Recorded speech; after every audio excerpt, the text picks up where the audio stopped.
आप लोगों ने नाम सुना है श्री हनुमान प्रसाद पोद्दार जी, गीता प्रेस के प्रथम संपादक, प्रधान संपादक भाई श्री हनुमान प्रसाद पोद्दार जी। वे भगवत प्राप्त महापुरुष थे। भगवान का साक्षात दर्शन उन्हें एक बार दो बार नहीं, कई बार प्राप्त हुआ। उनकी स्थिति ऐसी थी पोद्दार जी महाराज की, उनकी गृहिणी भोजन लेकर आई, थाली सामने रखी है, भाई जी का नाम स्मरण करते करते भगवान की लीला में डूब गए, समाधि लग गई। माताजी पंखा लेकर बैठी हैं, पूरा दिन हो गया बैठे बैठे, पूरी रात हो गई, 24 घंटे तक भाई जी की समाधि लगी रही। कहां तक है, शौचालय में गए, वहां लीला चिंतन शुरू, वहां समाधि लग गई। कथा कहने बैठे, समाधि लग गई। और कल्याण के संपादन के काल में जो विविध अंक प्रकाशित हुए भाई जी के समय में, उस समय जिस देवी देवता का उन्होंने स्मरण किया, कोई बात समझ में नहीं आई, वो देवता उनके सामने प्रकट हो गया। महर्षि अंगिरा और देवर्षि नारद उनको सत्संग देने पधारे। उनके जीवन के तमाम ऐसे प्रसंग हैं। आप लोगों ने नाम सुना होगा श्री राधा बाबा का। राधा बाबा प्रेम में व्याकुल होकर वृंदावन जाना चाहते थे। भाई जी से बोले हम वृंदावन जाएंगे। भाई जी ने कहा आपकी अवस्था ऐसी नहीं जो आप वृंदावन जा सको। दिन रात रोना गाना तड़फना, मूर्छा में चले जाना, ये तो आपकी दशा है। आपको वहां संभालेगा कौन? आप यहीं रहकर भजन साधन करो। बोले नहीं, आपने कई बार मने कर दिया, अब हम नहीं मानेंगे, हम जरूर जाएंगे। कहा सुनी हो गई। महात्मा भी हठी स्वभाव के होते हैं। महात्मा बोले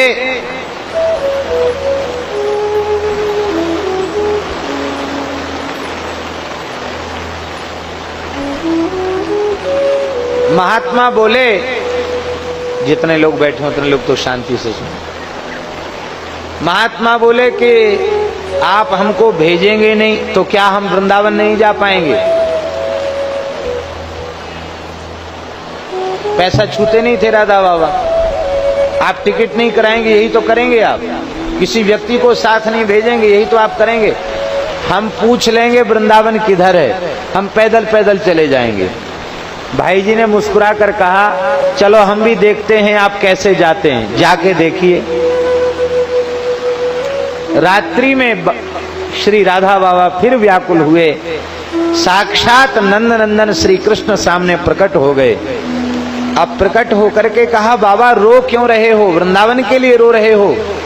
अरे तुम्हें पता नहीं है, हनुमान प्रसाद पोद्दार का देह चलता फिरता वृंदावन है, जिसमें मैं निरंतर लीलायमान रहता हूँ।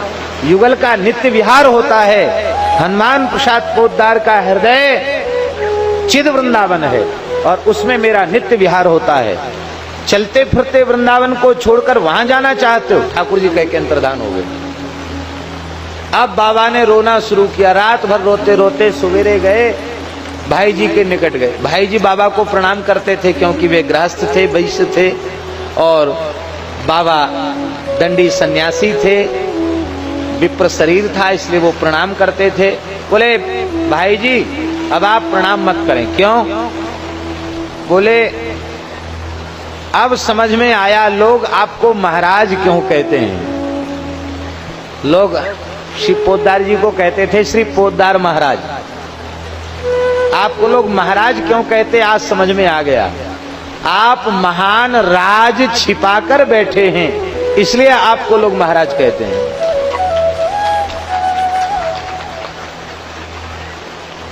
और अब मैं प्रतिज्ञा करता हूं, जब तक आप विराजमान हैं तब तक आपके चरणों को छोड़कर कहीं नहीं जाऊंगा। और जब आपका शरीर नहीं रहेगा तो जहां आपके शरीर का संस्कार किया जाएगा, अपने शरीर के अंतिम क्षण तक वहीं निवास करूंगा। ठाकुर जी की आज्ञा है। और हुआ ऐसा ही। भाई जी का जब शरीर शांत हुआ तो उनको राप्ती नदी के किनारे संस्कार नहीं किया गया, उनका संस्कार गीता वाटिका में किया गया। क्यों?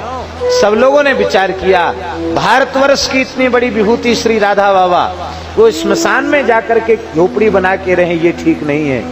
क्योंकि बाबा की प्रतिज्ञा है, भाई जी के शरीर का संस्कार जाऊंगा वहीं जीवन भर निवास करूंगा। तो बाबा की कुटिया के ठीक सामने उनका संस्कार किया गया, परिसर के भीतर। भगवत साक्षात्कार की बात बड़ी विलक्षण है। आप संतों का संग कीजिए, सद्गुरु की कृपा प्राप्त कीजिए, भक्तमाल के पावन भक्त चरित्रों का आश्रय लीजिए, उससे आपको वह दृष्टि प्राप्त हो जाएगी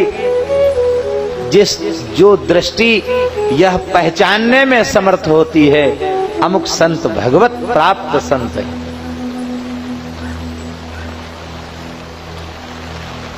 एक व्यक्ति ने जाकर श्री हनुमान प्रसाद पोद्दार जी से पूछा, बोला भाई जी हमने सुना है आपको भगवान श्री कृष्ण का साक्षात दर्शन हो गया, आप इसके संबंध में क्या कहना चाहेंगे? पोद्दार जी कुछ लिख रहे थे तो ऐनक आंख से निकाल के रख दिया, कलम हाथ में थी, उस व्यक्ति की ओर देखने लग गए। कब भगवान फिर से पूछिए क्या पूछ रहे हैं? बोले हमने प्रामाणिक संतों से सुना है कि आपको भगवान का साक्षात दर्शन हो चुका है, आप स्वयं स्पष्ट कीजिए इस संबंध में। भाई जी ने कहा इस संबंध में मेरा मौन रहना ही श्रेयस्कर है। आपका प्रश्न हमें उत्तर अच्छा नहीं लगा। अरे हुआ हो तो कह दो हुआ हमको दर्शन, नहीं हुआ तो मने कर दो हमको दर्शन नहीं हुआ, लोग झूठा प्रचार कर रहे हैं। आप मौन क्यों कह रहे हैं कि मेरा मौन रहना ही श्रेष्ठ है? भाई जी ने बड़ा सुंदर उत्तर दिया, और इस उत्तर से हम लोगों को यह समझ आनी चाहिए कि किसी संत के निकट जाकर यह प्रश्न नहीं करना चाहिए। भाई जी बोले यदि मैं ये कहता हूं कि मुझे भगवत साक्षात्कार प्राप्त हो चुका है तो तुरंत आपके मन में आएगा अरे बनिया घर में पैदा हुए, कुछ लिख पढ़ गए, संपादन करने लग गए, अब प्रचार शुरू कर दिया, हमको भगवान का दर्शन हो गया। हम स्वीकार करें तो भी आपके चित्त में संदेह हो सकता है। बोले हमारे चित्त में तो नहीं होगा, हम तो श्रद्धा लेके आए। बोले तुम दूसरों से कहोगे उनके चित्त में संदेह होगा? होगा जरूर। झूठ बोल रहे हैं दर्शन हुआ, नहीं इनको दर्शन नहीं हुआ। और यदि हम ये कहें कि हमें दर्शन हो चुका है तो आप कहेंगे हो तो जरूर चुका है, क्योंकि इतने संत इनके बारे में कहते हैं, पर दीनतावश नम्रतावश ये अपनी अनुभूति को छिपाना चाहते हैं। तो हम हाँ करें तो संदेह और ना करें तो संदेह, दोनों स्थितियों में संदेह की निवृत्ति तो होनी नहीं है। इसीलिए मैंने कहा कि मेरा मौन रहना ही श्रेयस्कर है, श्रेष्ठ है। लेकिन हाँ इतनी बात दावे के साथ मैं कह सकता हूं कि इस कलिकाल में भगवान की प्राप्ति जितनी सरल है उतना सरल कुछ भी नहीं है, कुछ भी नहीं है, कुछ भी नहीं है। इस कलिकाल में अनेकों संत ऐसे भये हैं जिनको भगवान का साक्षात दर्शन प्राप्त हुआ है। आज भी ऐसे संत हैं और आगे भी भगवत अनुभव प्राप्त संत अवतरित होते रहेंगे, इसको मैं विश्वास पूर्वक कह सकता हूं। और यह भी कह सकता हूं कि आप चाहो तो आपको भी प्राप्त होंगे।